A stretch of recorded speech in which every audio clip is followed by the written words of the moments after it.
everyone, welcome to this new video. And in this video today we are going to discuss about the round 5 and round 4 of the FIDE World Cup. What happened, who are the top seeds who got eliminated, and then apart from that we'll little bit discuss about those games.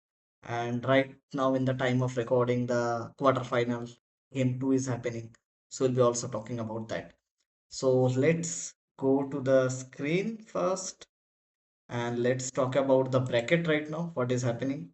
If we look at the round 5 clearly, right, we'll be able to see that Vane Frederick basically lost against Sindarov Javokir, who is playing the semi-final with Martinez, Alcantara, Jose Eduardo.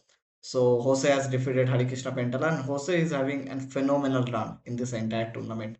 And it's excellent that he's playing in uh, such a capability that where he defeated lots of good players even in the round 2, round 3, round 4. Even I can remember in the second round he defeated Nodirbek Abdusattarov in 2-0 in the classical game. So that was one of the big result, and here he is going to face his friend Abdusattarov friends in the Javokir in the quarter final. He is playing. Apart from that, another Uzbekistan grandmaster is there, Yakuboev Nodirbek, who is also going to playing with Donchenko Alexander. I would say that Donchenko is having a phenomenal tournament in this World Cup. So he defeated Lake Wang Liam in the round 5. Before that, also he defeated lots of good players. And finally, in the last lower bracket, in the round 5, basically Dubov Daniil got eliminated. And the round 4, we have seen that Daniil Dubov eliminated Pragyananda, okay, in the tiebreak, where he had played this knight d3 excellent move in the second rapid game, and he won the game. And that was the part. But Dubov's strategy is very unusual. He's playing a classical game with the intention of some kind of drawing thing, and then taking the game into the tiebreak, where his blitz and rapid skills are basically overpowering the opponent. But yes, Sam actually prevails this thing, and he got promoted to the second round. Sorry, the quarterfinal. Basically, he defeated Daniel Dubov 2-0 in the rapid tiebreak. So that's a big result. And Sam is also having a great tournament here. So he is not that much active player, as we have seen the top players are playing. He was once 2700 above. Right now it's around somewhere 2650. Uh, Properly doing coaching in the top level. But yes, he is having phenomenal run in this tournament. He is playing excellent. And on the other hand, Desipenko Andre was the top hot favorite, and he is going to play against Shankland. The first game ended as a draw, and here on the last year, we defeated Sevian Samuel in the normal uh, format. Their game didn't went into tiebreak. On the other hand, Arjun Erigaisi and Levon Aronian. So Arjun is the only Indian till now in the quarterfinal who has survived till now, and I hope that he will make progress to the semi-final as well. We really want to see Arjun into the final or into the candidates basically. So he is having excellent run in the last game with Aronian. We'll see those games where he played that knight h3 and Aronian resigned. With the black pieces, he defeated Aronian. So you can see that the quarterfinal schedule is quite hot listed. Sindarov Javokir, Jose Eduardo. Okay, so Jose is having a phenomenal tournament.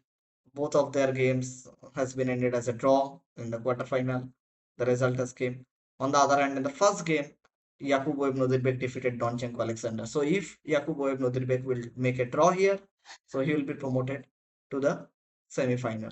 Okay, so that is one of the part, and maybe we might see that two Uzbekistan mates are playing semi-final here. And so then it will be confirmed that one of the Uzbekistan player will go to the final. So on the other hand here, Sam Shankland versus Sibenguan. The first game ended as a draw, and Wei versus Arjun Erigaisi, the hot set, right? India, China. So that is the part here. So here also it is a quite exciting fight will be there with between Sam and Sipenko, and here between Arjun and Wei. Let's see, look at their game, what is happening. And till now, I can see that the quarterfinal game 2 is going. And first board ended as a draw that simply Sindar of Javokit played Okay, that was a quite 4 nights, and this game ended as a draw very quickly. We have seen. Okay, so it was a perpetual. But let's look at Arjun and Wei's position. So yeah, I can see that Wei has an isolated pawn here, but on the other hand, his pieces are quite active. He might get d4 break. Let's see what opening happened. Okay, Arjun played d4. Okay, so Queen's Gambit has been played, but Queen's Gambit declined, and then simply exchange off, and then it transposed to the kind of some sort of exchange slab. So Bishop f5 and Knight h4.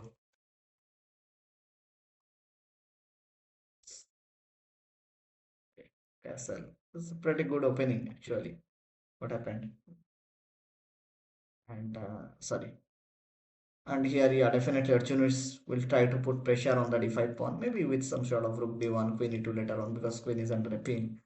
And then might be putting the knight on d4. From here, it can go to b3. Even there is a chance that knight can come from e2 to d4 to try to create some sort of blockade. That is one of the idea I can see. Also, another idea I might look at, which is h4, h5 later on, to try to expand on the king side. That is possible very much. Let's look at Andrei Sipenko and Sam Shankland's game. So yes, Sipenko opened the game with e4, e5, and Shankland's opening choices are very unusual in this World Cup. When if you look at it, he played d6. He has not played bishop c4 or bishop c5, which is, or even knight f6, which is the normal continuation at the top level. But he has played d6.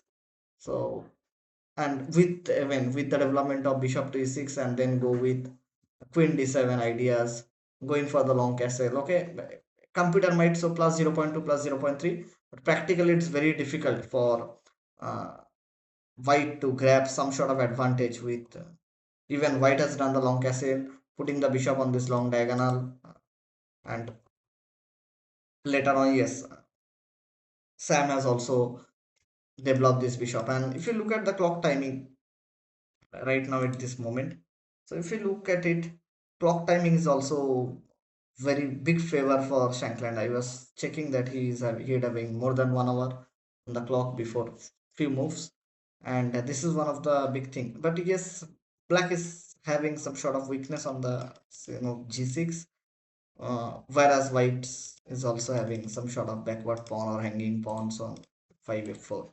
So yes, maybe those pawn will get exchange off, and if white will try to win the game, white has to maybe pick up this pawn on g6. That might be possible. I don't know. I don't see that any kind of big problem for black at this moment. So let's look at Yakuboev Nodirbek versus Donchenko.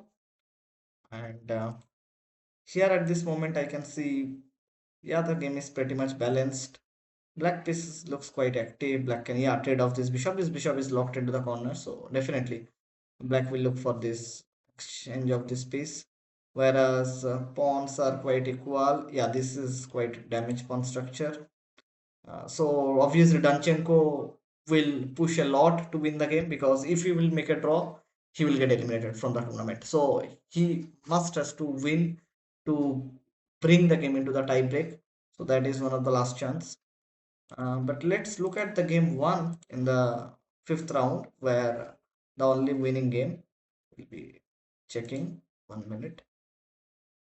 Sorry, something happened. And if we look at the game one, basically here we can see all the game in the quarterfinals game one. So all the games ended as a draw, but except that Yakubo Nodilbek won the game. So we'll look at it, that how he won the game. D4, knight f6, c4. Okay, so pretty much okay. So kind of Benoni structure he has played, but with this aggressive setup, which played by Yakubo. Knight e2, e6, knight c3, takes 6 a4, h4, queen h4 check, king d1, 6, king c2. Okay, the king, very unusual opening. I've never seen this kind of opening, where white king was running into the queen side, where the center was closed, and black will not have any kind of attack on the king side. So Great opening choice, I would say. That I believe that he had some preparation.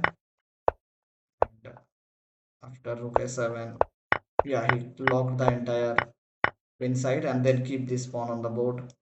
And now white is having a clear-cut advantage. This rook file is quite open. He will get connected later on.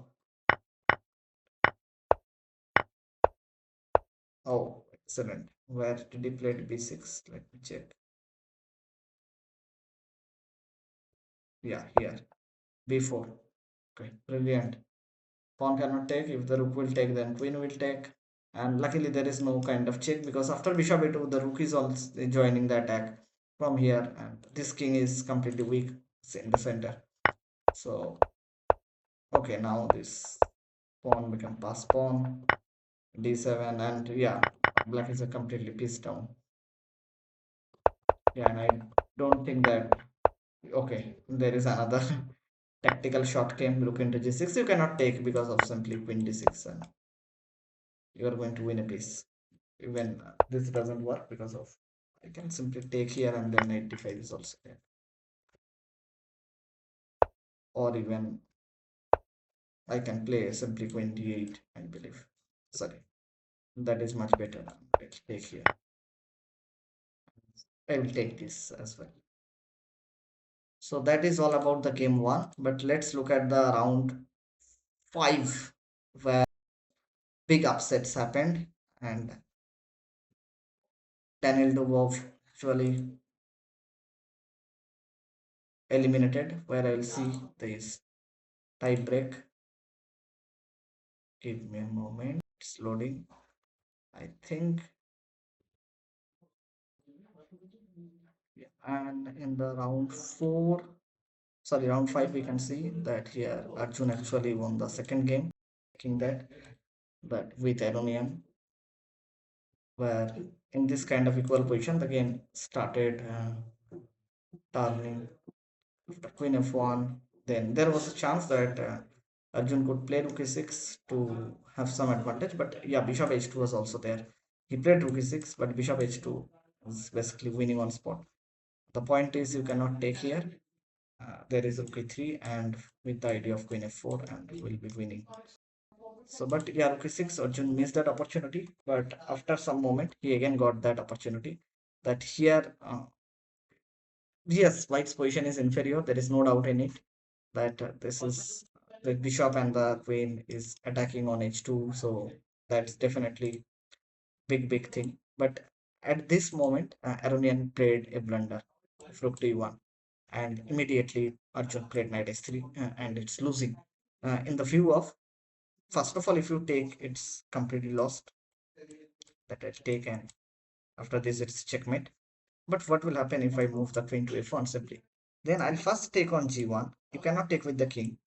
Then queen h2 will come, and then after bishop g3, this is lost, getting checkmated basically. But after this, if you take with the queen, then I'll play rook into e1, and now there is queen h2 mate. You cannot stop. Even if you take, still queen h2 mate. If you don't take something, then also queen h2 mate. So that's the way. Small one more mistake, and Aronian immediately resigned with a smile after Arjun played knight to h3. So that was a big thing, and Harikrishna actually lost the game in the tie break. Then Daniil Dubov actually won the game in the lost the game in the tie break with Shankland. Already discussed. So till now we can hope for some sort of result. Maybe Yakuboev will go from here in this bracket, and then we might see. From my point of view, I think that Sindar of Javapir will go. I don't know. And here I am waiting for Arjun. Definitely, maybe Arjun can try to take in. Yes, he has played queen to e2. Might try to put pressure on the d5 pawn and try to win the end game. And from here again, I can't say anything. Sam Shankland and Asif Nkwandi both are very good, very well known player. So let's see for best. I'll be covering again in the semi-final part. Okay, once the tie break will happen, and we'll be in detail. We'll be covering semi-final part because lots of exciting games we'll see. Until then, see you in the next video. Then keep watching the FIDE World Cup and stay with me. Thank you for watching. Bye.